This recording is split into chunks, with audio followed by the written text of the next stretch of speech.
আজকে যাচাই করে বাছাই করে এই নুরানি জলসায় আমাদেরকে বসার মতো তৌফিক দিয়েছেন সে মহান রব্বুল আলামিনের দরবারে শুকরিয়াতান শকর বলুন আলহামদুলিল্লাহ। লক্ষ কোটি দুরুদ ও সালাম বিশ্ব মানবতার দুধ সৈয়দুল মুরসালিন নবিউল হারামাইন ইমামুল কিবলাতাইন ওয়াসিলাতে ফিদ্দারাইন সাহেবে কাবা কাউসাইন নবী মুহাম্মদুর রাসূলুল্লাহ সাল্লাল্লাহু আলাইহি ওয়াসাল্লামের উপর আজকের এই নুরানি জলসা থেকে আমরা এমন কিছু জিনিস শিখব যেই জিনিসগুলো শিখার মাধ্যমে আল্লাহ এবং তার রাসূলের সন্তুষ্টি অর্জন করতে পারবো। কথা বলো ঠিক কিনা? আল্লাহ পাক রব্বুল আলামিন আমাদেরকে সৃষ্টি করেছেন আল্লাহর ইবাদত করার জন্য। কার ইবাদত করার জন্য? আল্লাহর ইবাদত করার জন্য। এই আল্লাহর ইবাদত করার জন্য আমাদেরকে আল্লাহ পাক একটা সংবিধান দিয়েছেন। কি দিয়েছেন? এই সংবিধানের নাম হচ্ছে পবিত্র কোরআন। কি এই সংবিধানের নাম? কি পবিত্র কোরআন। আল্লাহ পাক এই সংবিধান পবিত্র কোরআন আমাদের মাঝে এই জন্য দিয়েছেন, এই কোরআনুল কারীমের মাধ্যমে আমাদের জীবন ব্যবস্থাকে পরিচালনা করার জন্য। কথা বলো ঠিক কিনা? এই জীবন ব্যবস্থাকে পরিচালনা করার জন্য এই কোরআনুল কারীম আমরা পড়তে হবে, বুঝতে হবে, জানতে হবে, তারপরেই আমাদের জীবনকে পরিচালনা করতে পারবো। ঠিক কিনা? যদি আমরা কোরআনকে যদি না শিখি, কোরআনের আলোতে যদি আমরা আলোকিত না হই, কোরআনকে আমরা যখন বুকে ধারণ না করি, তাহলে আমরা আমাদের জীবন কি করতে পারবো না? এস্টাবলিশ করতে পারবো না। আমাদের জীবনে আমরা কি করতে পারবো না? উন্নতি করতে পারবো না। আল্লাহ যে আমাদেরকে সংবিধান দিয়েছেন, যে একটা সিস্টেম দিয়েছেন, একটা কারিকুলাম দিয়েছেন, একটা কি বলে এই যে সিলেবাস আমাদেরকে দিয়েছেন। কি দিয়েছেন? সিলেবাস। এই যে তোমরা স্কুলে পড়ো, আমরা স্কুলে, অনেকে যারা স্কুল কলেজ মাদ্রাসায় ইউনিভার্সিটিতে পড়েন, আমাদের একটা সিলেবাস থাকে। কি থাকে? সিলেবাস থাকে। আপনি প্রথম শ্রেণী থেকে শুরু করে মাস্টার্স পর্যন্ত আমাদের যে দুনিয়ার যে শিক্ষা ব্যবস্থা রয়েছে, প্রত্যেকটা শিক্ষা ব্যবস্থায় আমাদের একটা সিলেবাস থাকে। কি থাকে? সিলেবাস থাকে। আমাদের এই সিলেবাসের মাধ্যমে 3 মাসে এতটুকু শেষ করতে হবে, 6 মাসে এতটুকু শেষ করতে হবে, 1 বছরে এতটুকু শেষ করতে হবে। আমাদের একটা সিলেবাস থাকে। কি থাকে? সিলেবাস থাকে। ঠিক সেইভাবে আল্লাহ পাক রব্বুল আলামিন মানব জীবনের জীবন পরিচালনা করার জন্য একটা সিলেবাস দিয়েছেন। সেই সিলেবাসের নাম কি? বড় করে বলেন, এই সিলেবাসের নাম কি?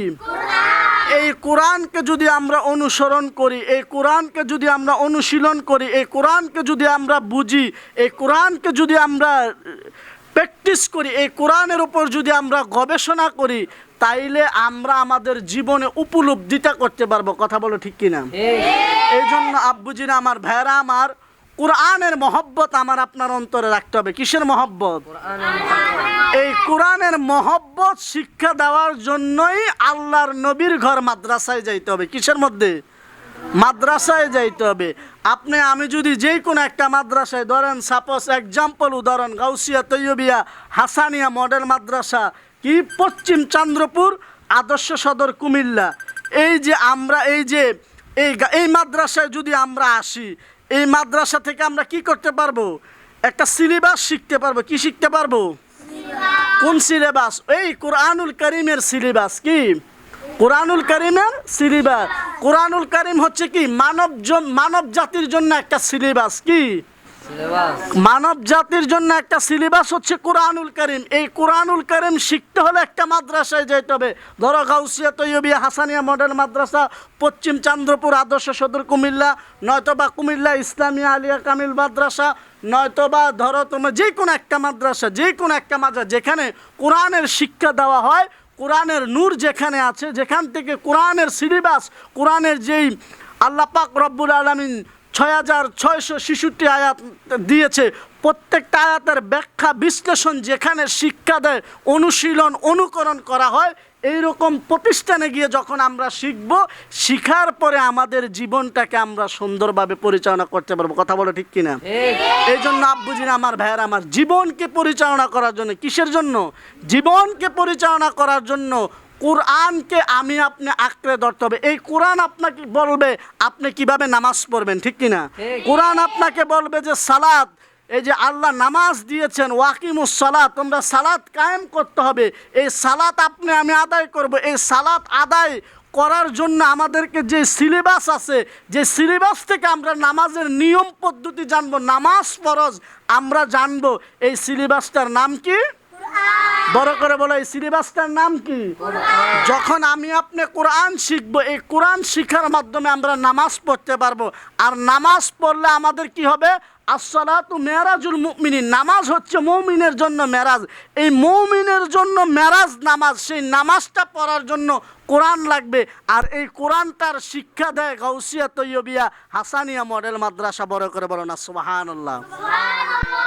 এই কোরআনের শিক্ষা দেয় ধরো কুমিল্লা আলিয়া মাদ্রাসা, এই কোরআনের শিক্ষা দেয় জামিয়া আহমদিয়া সুন্নিয়া আলিয়া কামিল মাদ্রাসা, এই কোরআনের শিক্ষা দেয় কাদরিয়া তৈয়বিয়া আলিয়া কামিল মাদ্রাসা। এই মাদ্রাসায় যখন আমরা যাব, কোরআনের শিক্ষা আমরা যখন গ্রহণ করব, তখন আমরা নামাজ আদায় করতে পারবো, রোজা আদায় করতে পারবো, হজ আদায় করতে পারবো, জাকাত আদায় করতে পারবো। অর্থাৎ আল্লাহর ইসলামের যে 5টা স্তম্ভ, কালেমা, নামাজ, রোজা, হজ, জাকাত, কয়টা স্তম্ভ ইসলামের? বড় করে কয়টা? 1 নম্বরে কালেমা কি? 2 নম্বরে কি? নামাজ। বড় করে বলেন, 2 নম্বরে কি? 3 নম্বরে রোজা কি? 4 নম্বরে হজ, 5 নম্বরে কি? জাকাত। এই 5টা জিনিস হচ্ছে ইসলামের স্তম্ভ, মূল। এই মূল 5টা যদি পুঙ্খানুপুঙ্খানুভাবে আদায় করতে হয়, এই আদায় করার জন্যই মাদ্রাসায় যাইতে হবে। বড় করে বলেন না সুবহানাল্লাহ। এই জন্য মাদ্রাসায় শিক্ষায় শিক্ষিত হতে হবে। কারণ আমি আপনি যদি মাদ্রাসায় শিক্ষায় শিক্ষিত হতে পারি, মাদ্রাসামুখী হতে পারি, কোরআনমুখী হতে পারি, ইসলামমুখী হতে পারি, তাইলে আমাদের জীবনও কল্যাণ হবে, আখিরাতও কল্যাণ হবে। কথা বলো ঠিক কিনা? এই জন্য মাদ্রাসার শিক্ষার কি নাই? বিকল্প নাই। যখন আমি আপনি মাদ্রাসায় পড়বে, এই মাদ্রাসায় পড়ার মাধ্যমে নামাজ, রোজা, হজ, জাকাতের পুঙ্খানু শিক্ষা দিবে। কথা বলো ঠিক কিনা? এই জন্য মাদ্রাসায় কি করতে হবে? আমার আপনার সন্তানকে ভর্তি করাতে হবে, এই মাদ্রাসায় নূরে নূরান্বিত করতে হবে। কারণ এই মাদ্রাসার নূরে যদি আমি আপনি নূরান্বিত করতে পারি, আমাদের প্রত্যেকটা জীবন সাকসেস। কথা বলো ঠিক কিনা? এই যে কিছুদিন আগে দেখলাম ঢাকাতে একটা মহিলা প্রায় 4-5 দিন একদম মরে, একদম করুণ অবস্থা।